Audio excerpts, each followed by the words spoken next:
नमस्कार, आप देख रहे हैं पंच न्यूज एनसीआर और मैं हूं आपके साथ मानवी ठाकुर। शुरुआत करते हैं आज की खास खबरों से। आज से लगभग 8-8.5 साल पहले ढोल बजा के रात को 12 बजे नरेंद्र मोदी ने 5 तरह का जीएसटी का टैक्स देश में लादा था, जिसमें कफन से लेके गरीब को रोजमर्रा की जिंदगी में काम आने वाली चीजों पर जीएसटी अलग अलग तरह की लगाई थी। राहुल गांधी ने जब कहा था कि ये देश की अर्थव्यवस्था बर्बाद कर देगा, छोटे मिडिल क्लास के उद्योग समाप्त कर देगा, ये छोटे व्यापारियों को समाप्त कर देगा, दुकानदारों पर एक तरह की घात होगी।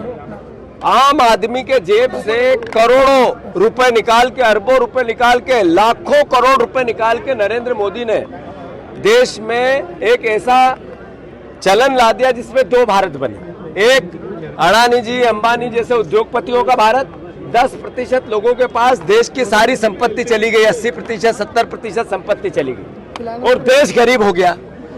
81 करोड़ लोग सरकारी राशन पे डिपेंड हो गए।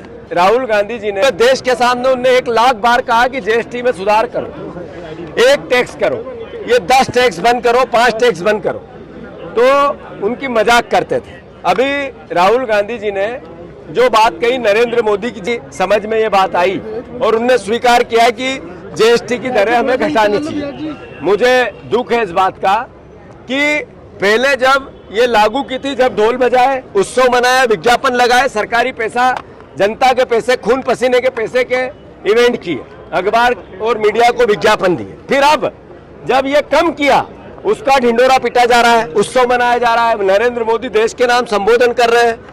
तो पहले भी देश के नाम संबोधन किया था, फिर देश के नाम संबोधन किया, पहले लूट का था, अब छूट का। तो मैं मानता हूं कि ये देश की जनता से लूटा हुआ पैसा जैसे रिफंड करना चाहिए सरकार को।